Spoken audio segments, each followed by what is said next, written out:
And in this video we're going to talk about Canadian citizenship. Many people have been asking me to make detailed video about it, so yes, this video is a complete guide to apply the Canadian citizenship. So to start with, we'll talk about the eligibility criteria, just to ensure that you apply for the citizenship only when you make sure that you're eligible. Then after that, we'll talk about the documents, which all documents would be required. I'm sure there would be many curious questions here as well, so we'll talk about them. And then finally, we'll talk about the step-by-step process. In 2021, they started this as an online process, so we'll go through the complete online process and see how you can actually apply the Canadian citizenship on your own without the help of any consultant or immigration lawyer. Just a quick disclaimer, as many of you already know, I'm not a consultant or an immigration lawyer. I'm purely sharing this from my own experience, from my own research, how I applied for my own Canadian citizenship application.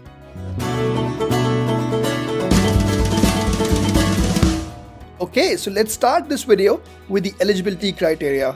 First of all, it's very important to ensure that you're eligible to apply for the citizenship or not. So to become a Canadian citizen, you must be a permanent resident, have lived in Canada for 3 out of 5 years, have filed your taxes, passed the citizenship test, and prove your language skills. So the first point here is pretty obvious. Before having the citizenship, you should have the Canadian PR. Then you must have lived in Canada for 3 years out of last 5 years. They will calculate it also. So we'll talk about this point in very detail when we talk about the step-by-step process. Then, if it is applicable to you, then you must have filed your taxes as well. Once you've submitted the application, then they would need to talk about the citizenship test. So this is not something that you would do upfront. Once they request you to do so, then only you'll go for the citizenship test. And also, you need to prove your language skills. But you don't need to worry about it. You don't need to appear for IELTS or any other test once again. We'll talk about it in the next section when we talk about the documents. Of course, different people might have different circumstances and different scenarios. So if you want to check your eligibility on the Government of Canada's website, so you can come on this page. I'll provide the link to this in the description below. So it asks you a series of questions. Have you been a permanent resident and physically been in Canada for at least 3 out of 5 years, which means 1095 days? It says yes. If you say no, then it would ask you different questions, but I'm just choosing yes here. In the last 5 years, have you been outside of Canada for more than 730 days? I would say no. Have Canadian officials advised you to leave Canada? So no. I'm just giving you an example. The answers could be different for you. So I'm just choosing no here. So now it asks about the language test. So I'll say that I'm between 18 and 54 and I have a proof of language test. In the past 5 years, have you been required to file income tax? So I'll say yes. Did you file it? Yes. So it says that you probably meet the requirements to apply for Canadian citizenship. But it might be different for different people. So you should choose that criteria which is applicable to you. So let's talk about the list of documents that are required. So of course, your passport is the most crucial document. You have to submit the scan of all the pages where there are stamps or any visas or any sort of information about you. Then the online physical presence calculation printout. So this is very crucial. This was exactly what I was talking about earlier. We will see that calculator as well and how you can actually generate this printout. We'll talk about it in detail. And the proof of language test. So as I told you earlier, that you don't need to go for IELTS or CELPIP or any French test, then there are high chances that you would have already appeared for one of the tests. So the result of that test would work. You don't need to go for a new test. And the 2 personal IDs, it could be your PR card, your driving license, or any other valid photo ID. Then the fee receipt. So you need to do the payment upfront and upload the fee receipt in your application. Then after that, police certificate. So I've highlighted this one because it's not mandatory for everyone. Only if you have stayed out of Canada for more than 6 months in a row, then you need to submit the PCC for that country. For example, you were living in US, you did a soft landing. After becoming the Canadian PR, you moved back to US, and then after 1 year, you moved to Canada. In that case, you would need the police certificate for US. Similarly for India or any other country. There are some other optional documents that might be required, and we can talk about it in the next section. I'll show you the complete application package. My motive through these videos is not to spoon feed you, but to enable you so that you can help yourself apply for any of these applications. So as I told you that it's an online process, so let's talk about the step-by-step of that online process. Okay, so this is the complete portal for Canadian citizenship. You can actually find out the eligibility details. We have already talked all about this, so I won't talk in detail about all of this once again. But yeah, it actually lists out all the details about it. So if you're interested, you can go through it. Next, it gives us the option how we can actually apply either online or on paper. So it gives us another questionnaire if we can apply online or not. We'll go through that. But before that, I want to quickly walk you through this complete application package. If you want, you can actually apply it through paper application as well. And of course, the details for that are also mentioned here. It's a lot easier if you go for the online application. So if you are eligible, I would insist that you should go for the online application only. But the details for the paper application, for example, the address where you have to send the mail, everything has been mentioned here in this page. Next, after you apply, what will happen after that? So it gives us a series of questions once again. Did you apply online? So I'll say online here. Then let's say for myself, then do you have a representative? No. So now it gives me the details what would happen after I apply. So if you applied online by yourself and don't use a representative, then we would get the AOR through an email right now in the end of 2022 when I'm making this video. The processing times for the AOR are approximately 2 months. Back in the month of March when I applied, it was around 1 month, but it might depend when you're watching this video. The processing times might definitely be different. But if your application is complete, then you would get the AOR. If your application is incomplete, they would return the application to us, all the regular stuff.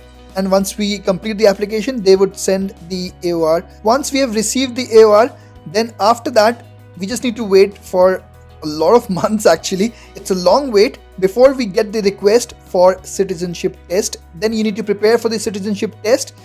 The day you get the email, you'll have 3 weeks after that to prepare for the test and of course clear it as well. You'll find the PDF over here. Maybe I'll make a different video on the citizenship test, but this is just the overall process that I wanted to walk you through. Then after that, there would be an oath of citizenship and the ceremony. Of course, after this, you can apply for the Canadian passport and things are done. Overall, this process takes around 26 months at the moment, which is more than 2 years.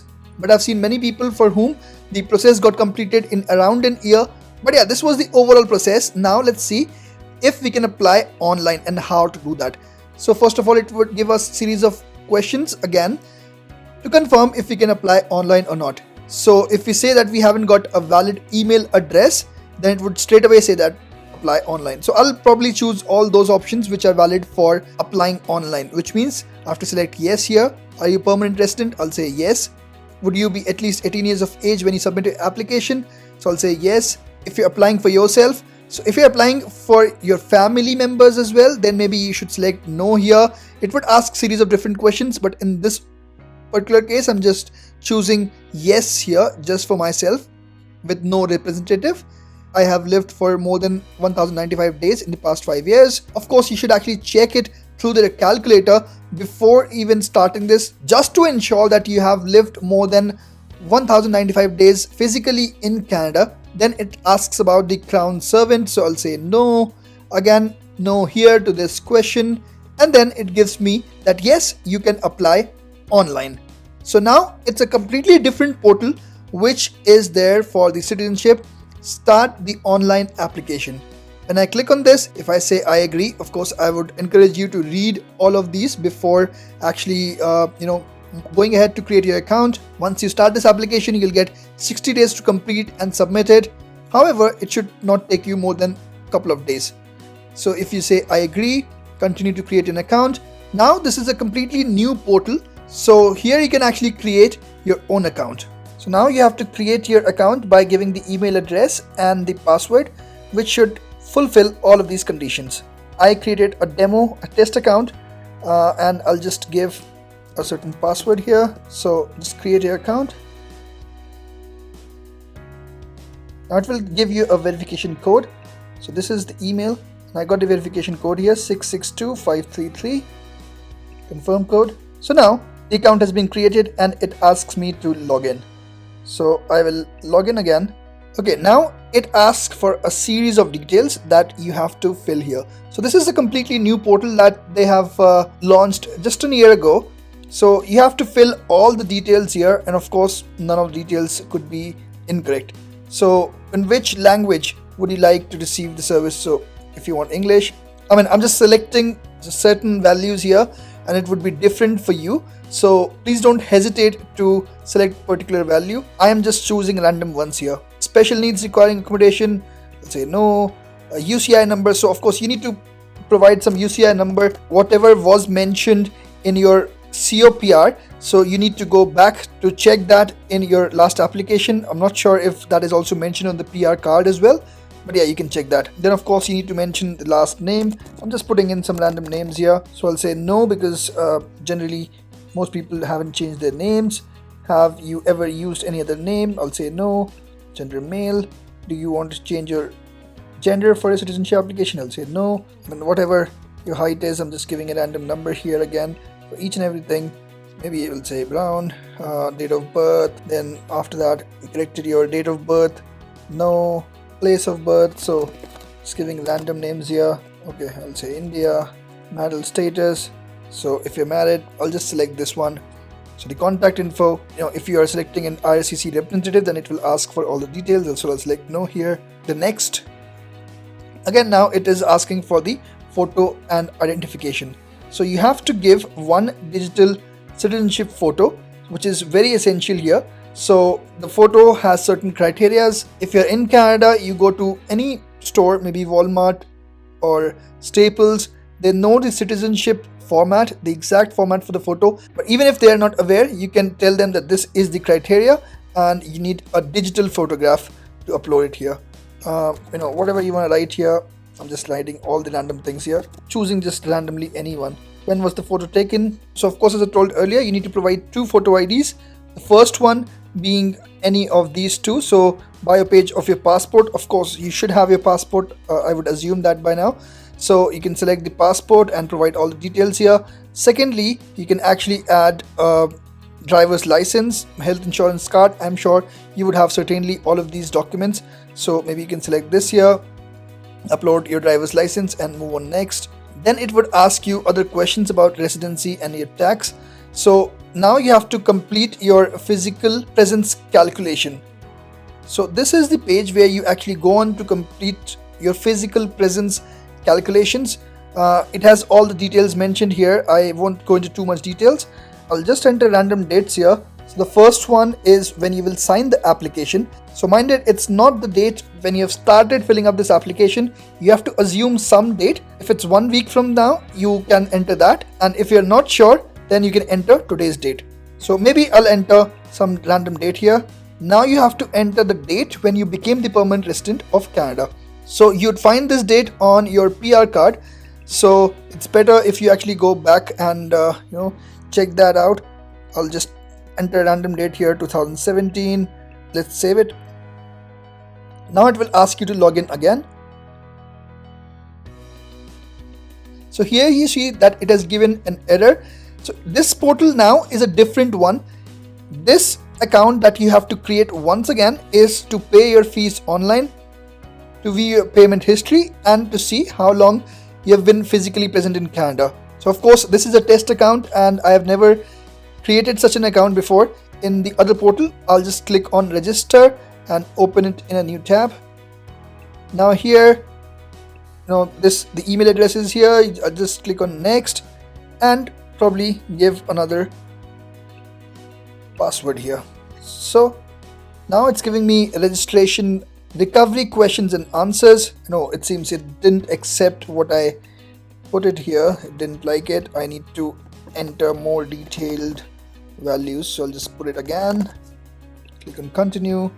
Now it is complete and it would have sent another verification code. So if I go on to this one, it has created another application code 980580. Click on verify and now this is confirmed. So I click on continue and I have to save this calculation, so you can give any name. So you can say, PR calculation, click on continue. So now it has been saved as PR calculation. I think the spelling is incorrect, but please forgive me for that. I'll just click on calculate again. Now it will ask me, did you spend time serving a sentence for an offense between the two dates you entered? So most probably for many people it would be no, but please select the right option for you. I'll click on continue. Did you leave Canada between this and this? So probably if you're talking about a timeline of 3 years, most people would have left the country maybe to visit their home country or some other place. So you can give yes here. So that's why I'm just giving yes, and then you have to list out all those places where you actually left out. So let's say I want to choose India here. I'll choose India. Then when you left, so maybe I'll say, okay, I left on 1st and then I came back on the 12th. So which means that I was away for 10-11 days. Reason, visiting family or whatever your reason may be, right? So you can add that absence here, and then in this way it will actually calculate that how many days have you been in Canada. So this is the list of absences. If you want to add more, you can add more. Maybe let's say you went to Antigua for a vacation. So let's say from a random date, I'm again giving here. Let's say for 1 week you were for a vacation. So I'm just giving these dates here, keep adding, and it will actually calculate number of days you were absent from Canada. So once you save it, you can calculate it, and now it has given you the complete list of days that you were away from Canada. So basically what you need to do is that you need to print this page. So basically this is the printout that I was talking about. You just need to save this as PDF and upload it in the other application. So here the PDF that we generated from the physical presence calculator, you have to upload that PDF over here and then provide the right date. So this is the eligibility end date, the day before you submit your application. So please make sure, I'm just putting random dates here, but please make sure that you make sure that these dates are absolutely correct and in sync. I'm just giving random dates, so so some of them might be out of sync as well. For Crown Servant, I'll say no. Addresses, now I'll give all the addresses that you have lived inside and out of Canada during the last 5 years. So I'll just give one address only. So I've given a random address here and said that I've been living here since the starting, and the police certificate. So in the past 4 years were in a country or territory other than Canada for 183 days or more in a row. So many people have these questions that, okay, I was maybe in the past 3 years I have been in my home country for 6 months or maybe 7 months. Do I need to submit the police certificate? So here in a row is the most crucial part. Your complete stay outside of Canada should be in one go, not in different pieces. So if the answer is yes for you, you just select yes here. It will ask for the country, and you would need to upload the country's certificate as well. I'll say no here so that it doesn't ask me that. Do you have a social insurance number? Most certainly you would need one. So I'll just put random value again here. Tell us when you filed your income taxes in the past 5 years. So whatever is the case with you, of course you need to give all of that. A lot of questions regarding CRA. So basically they are taking this consent from you that they can get the information required from CRA. So you'll say yes. Now next question is about the immigration or citizenship status. Please provide the answer that applies to you. I'm just giving no to both of them. So it makes my journey in this demo quite simple. Now here you have to add the work, school and activities. So in the past 5 years, if you have studied, worked, whatever you have done in the past 5 years, you need to add that here. So I'll just give random details here. Save activity, click on next. Now provide all the details that are applicable to you. Now this is the prohibition section, so I'm just selecting everything as no here, but again please do not follow what I have to say, please follow whatever applies to you.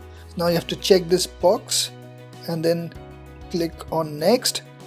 Mind it, I haven't provided some of these details here where I haven't uploaded some documents or something else. That's why I don't see these check marks next to these sections. But once you provide the complete information over there, you'll see similar checkboxes in each of these sections as well. Now it comes down to the proof of language for English or French. Let's see what do they actually say that they have to accept. So a couple of conditions here.